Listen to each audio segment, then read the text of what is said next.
Naramdaman ko to dun sa cemetery eh. Sakit yung tiyan ko pa. Pati po. Doon ako galing ito niya. So yan yung pababa. Yan. Oh.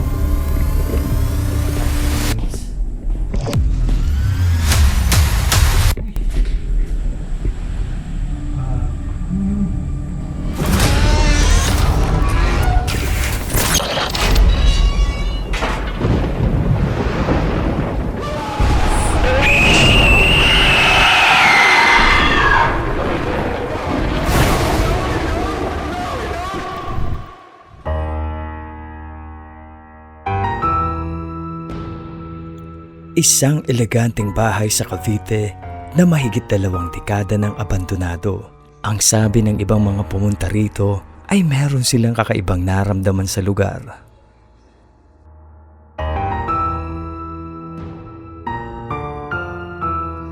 Pinuntahan ko ito para makita at maramdaman din ang mga sinasabi nila.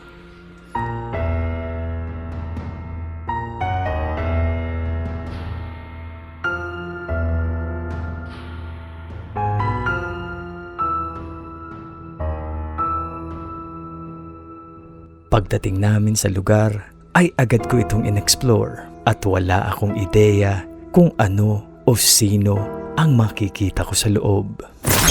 Mga Lods, nandito ko ngayon sa bahay na kulob. Tawag nila dito. At ito yung lugar na na hindi ko alam kung ano nasa loob. At nasa labas nito kalsada. Tapos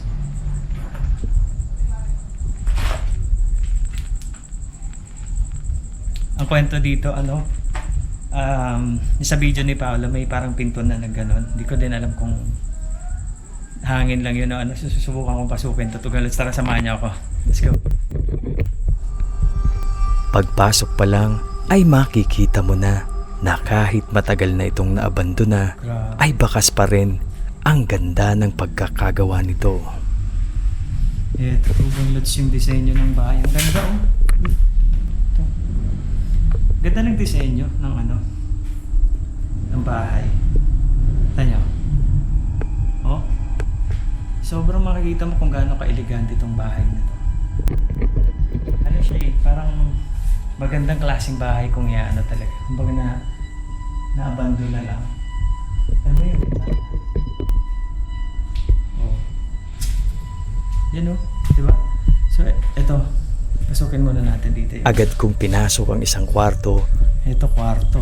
Para makita ang loob. Ano meron dito? Kwarto. Cabinet. Uy, ipis. Ipis ka ba? Ipis nga. Drawer. Wala nang laman. Ito. Nakasarado. At labis ang pagtataka ko sa isang parte ng cabinet dahil hindi ko ito mabuksan at hindi ko alam kung ano ang nasa loob nito. Kasara, hindi mabuksan eh.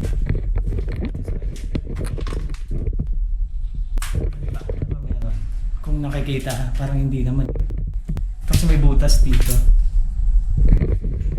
So, Kung kaya hindi ko na ito pinilit pa at tinuloy ko na lang ang pag-i-explore sa lugar. sapatos. Mga tsinelas, tsaka So, ayan. Tugang Lods. Grabe oh. Kita niyo Tugang Lods yung kung gaano. Ito yung pintuan ng parang pinaka main door to.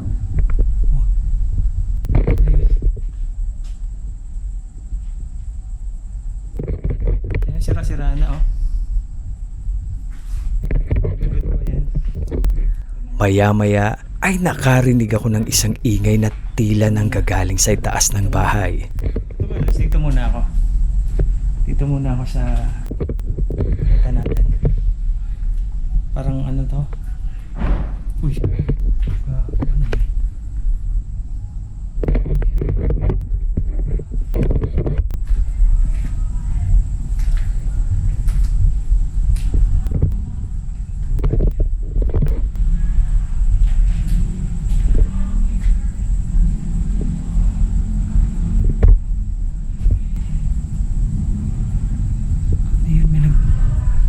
dahil hindi na ito nasundan, ay nagpatuloy na lamang ako.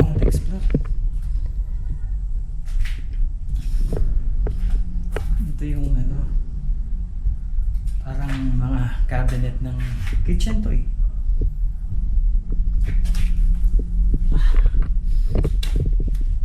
Dala naman laban. Ito makita mo yung mga sapot talaga. Ibig sabihin, matagal ng ano to, abandonado. Mga gagamba pa oh. Kaya no? Diba? So pag lods, ibig sabihin matagal na talaga to.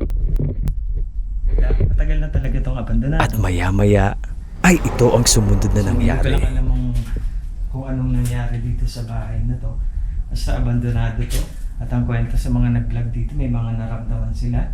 Pero hindi ko naman nararamdaman pa ngayon. Pero kinakabahan ako sa mga naririnig ko. Ayun yun. Tila may mga yabag akong narinig, kung kaya pinuntahan ko agad kung saan ito. Subalit wala naman akong nakita. Wala mo kasama dito. Wala. Wala kasama dito. Nasa labas sila sa may kalsada.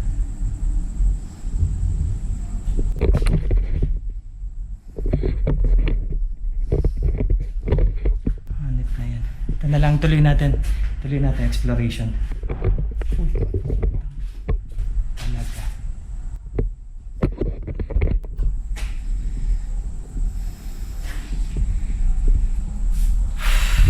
Meron. May mga kalabog.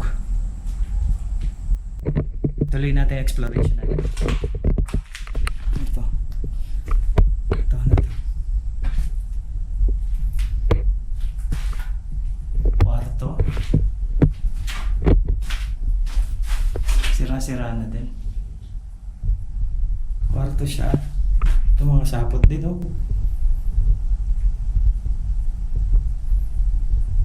Oh.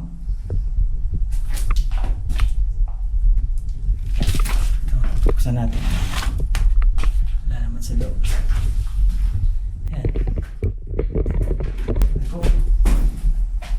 Grabe, Tugong Lods. Iba yung ano, parang ang creepy niya.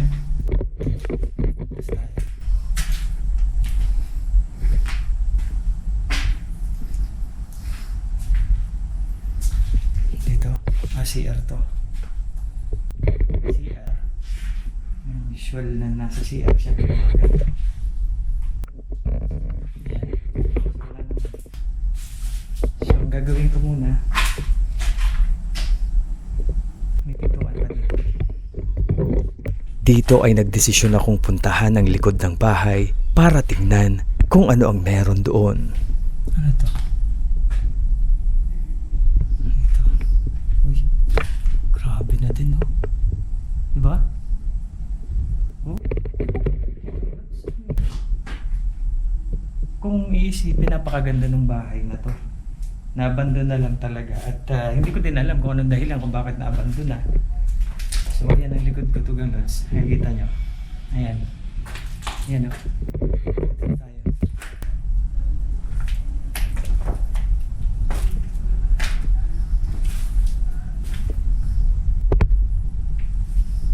Ito, mga CR.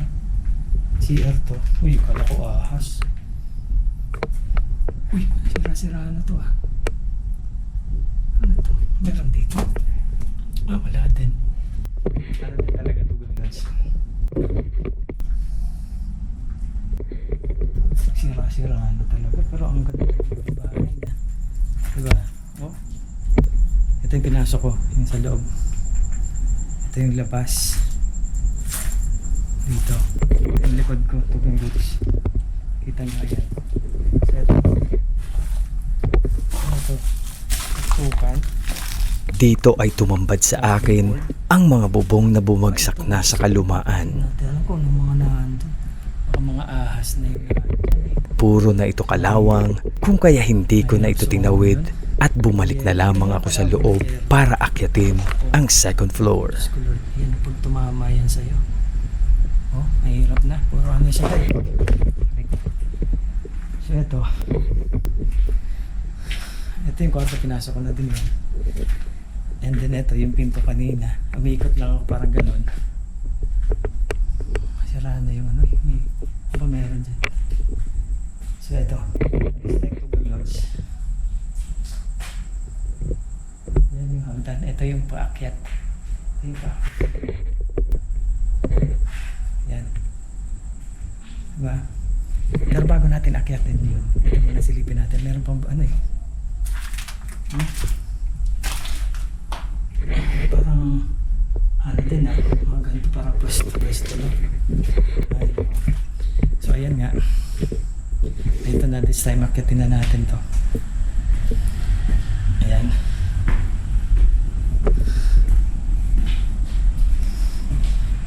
Ayan. Dito sa second floor. Sa second floor na sa video ni Paolo the Explorer, yung nagbukas yung pinto. Hindi ko lang, baka hangin lang yun. In fairness, medyo mabigat dito sa second floor. Hindi ko alam kung bakit. Ito. Uy, may kwarto pa dito.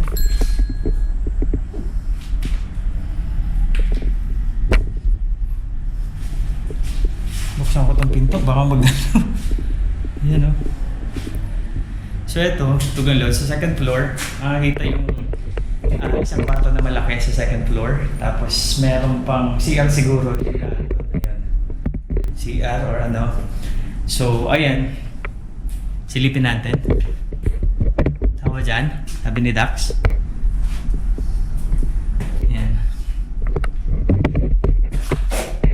Vlog lang kami ha. Ayan. So Dito ay nakita ko ang mga foil na maaaring ginamit ito sa session. mga foil. Mga foil nga oh. No? So ito. Ano meron dito?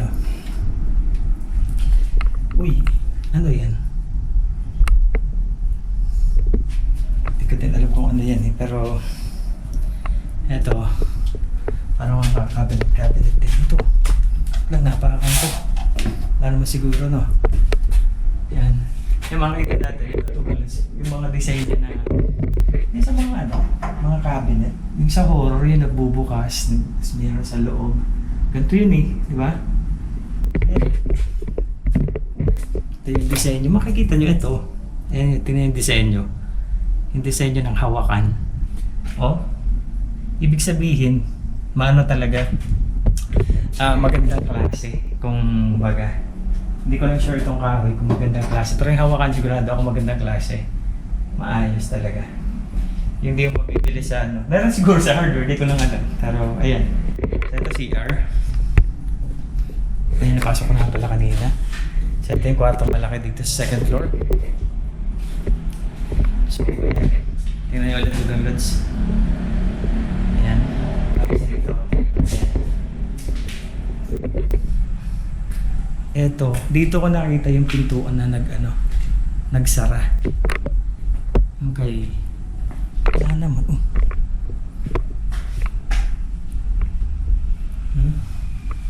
Itong kwarto puro talaga cabinet. Wala talaga sa ano. Puro cabinet talaga. So, ayan. Sure, wala naman dito kuryente kasi tingnan niyo naman. Oh. Buksan ko lang yung EMF. Dala ko pa. Para lang tingnan natin kung ano. Kung meron. Kasi pag akyat ko sa hagdan, Susubukan ko sana magbukas ng EMF meter, subalit naiwan ko pala ito dahil malimbag ang aking nadala. wala oh. Wala yung EMF ko. Wala yung EMF. Ay, shucks. Wala. Ano to? Ilaw? Bakit ganun? Mali pala yung nadala kong bag. Wala. Sayang naman. Buksan ko sa EMF. Hindi ko na. Pero, kulog na kulog talaga. Ang init-init eh. Teka, pawis na pawis ako. So ayan, Tugang Lods. Meron pa dito. Ito, yung nagsara na sa video ni Paula the Explorer. Ito yun eh. Panoorin nyo, Tugang Lods. Baka hangin lang yun. Pero tumiming lang siguro. Pero creepy. Creepy lang. Tignan mo, cabinet ito. Oh. Ganyan oh. So yan yung mga cabinet Tugang Lods dito sa kwarto to. So makikita nyo yan. Labas na tayo. Paglabas ko sa isang kwarto, ay agad kong pinuntahan ang isa pa. Oo. Sa CR din. Blue. Yung Blue na blue. Ito may kwarto pa dito. Pagpasok ay palingon-lingon ako dahil baka hindi lang multo ang aking makita. Isa na di ko kasi alam, may bali mo. Di ba may mga ito yung sita kanina. Yung mga yero sa baba. Ito, drawer. Paglabas ko sa huling kwarto, Ito lang yung laman ng kwarto. ay ito ang nangyari sa akin. Aray ko, sumakasakit yan ko. Ito na naman, naramdaman ko to dun sa sementeryo eh. Sakit yung tiyan ko, promise, bigla. Pati po, ramdaman ko to sa sementeryo, gantong ganto yun eh. Masakit. Wait lang, At dahil gusto ko sanang makumpirma kung may kasama akong espiritu, wait lang ah. magtatanong sana ako, subalit wala pala ang mga equipments na ginagamit ko, kung kaya bumaba na lamang ako. Pati go, siguro wala. Ano ba yan? Wala, hindi ko nadala. Nararamdaman ko kasi. Sakit ng tiyan ko, sumakit. Naramdaman ko to sa cemetery, ganito. So ayan, Tugang Lods. Baba ako, baba lang ako. Piling ko mawawala ito pag bumaba ako. Ayan, Tugang Lods. Ito lang naman yung laman dito sa taas. Ito, meron pa pala dito. Ito. Erase nila. Ang tao. Wala. Ito yung likuran din. Ganyan. Ayan sa loob. Pinasok ko. Yung makikita nyo ng mga hagdan. Ganito yung mga hagdan. Yung nakikita ko sa mansion. Yung mga hagdan. Mga ganito yun eh. Ganito yung tsura oh. Ano yun? Ito yung pababa na Tugang Lods. So this time, bababa na ako. Oh, wala na, di ba? Feeling ko kung may may equipment sila, doon sila dapat mag-ano. Hindi ko naman sinasabi na maalam ako saan. Naramdaman ko lang ng konti. Yung sakit sa tiyan. Di ba, yung sabi nila, pag nakaramdam ka ng bigla ang sakit, sa paranormal explanation, parang pag nakaramdam kang sakit, parang may something. So, sa mga maalam, pakicomment na lang dito sa baba. Pero pagkakalam ko talaga, pag biglang sakit ng tiyan mo, naramdaman ko to nung ganitong sakit kanina doon.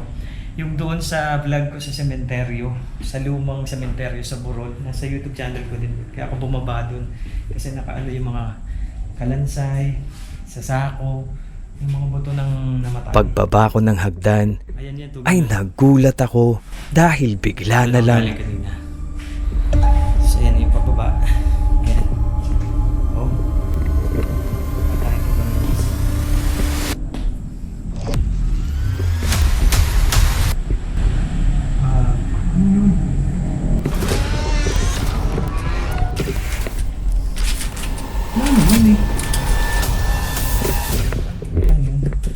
tila na malikmata ako sa isang itim na figura, subalit wala naman ito nung lapitan ko. Dito ay inisip ko na lamang na baka galing lamang ito sa tama ng flashlight, kung kaya nagpatuloy na lamang ako sa pag-i-explore. Pero napakaganda kasi may second floor. Kasi ito makikita niyo Tugang Lods. Ito yung inaano ko sa mga pintuan na talagang makikita mo. Magandang klase. Dito ay napansin ko ang napakagandang pintuan ng bahay dahil kahit matagal na itong naabandona ay makikita pa rin na napaka-solid at napakaganda pa rin ang pintuan. The ruins. Ganto yung yung pintuan. Ganto. Tapos, tingnan nyo. Quality talaga. Hindi ako makakatok ha. Hindi ako makakatok. Ay, tinatry ko lang yung pintuan, yung kapal po. Kasi pag kumakatok, ewan ko baka may sumugod. So ayan, pintuan. Tignan mo yung diba? keep clean. Nakalagay na keep clean. So ayan Tugon Lods, ganyan disenyo. Ito, ilabas ulit na sira-sira na. Hindi ko pa ito napasok eh. Ito. Pupuntahan ko pa sana ang isang bahagi ng bahay, subalit bumigay na pala ito kung kaya hindi na ako nagbakasakali pa. Grabe ko ano sira talaga dito. Yun nga lang nakakatapos pag tumama ka sa yero dito o kaya di sa mga pako-pako. Sureball yun, tetano talaga. So ayan, sira-sira.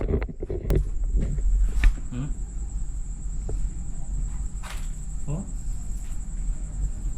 Ito. Ano to? Parang screen lang. Ayan o, yero. Tingnan nyo naman o. Yung susuungin ko to kanina mula doon. Tingnan mo yero. O. Ayan yung doon o. Bumagsak. Parang ito yung pinaka ano niya. Yung tawag nga dito.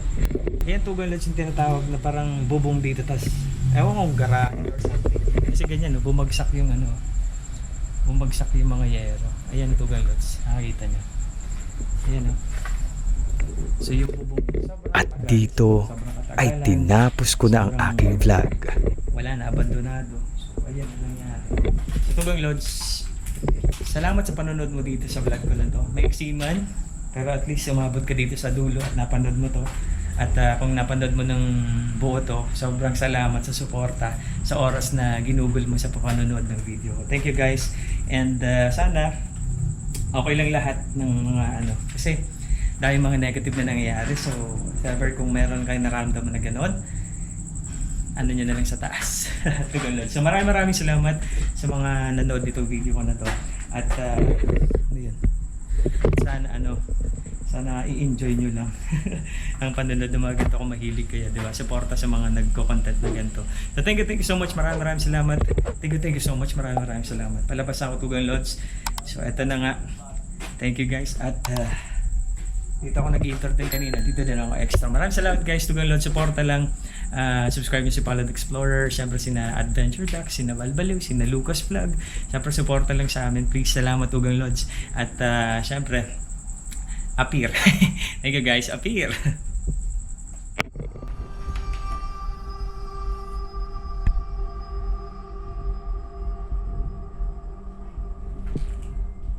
Ano man ang misteryo o totoong istorya na bumabalot sa bahay na tinatawag nilang kulog, ay mananatili pa rin itong nakakubli rito.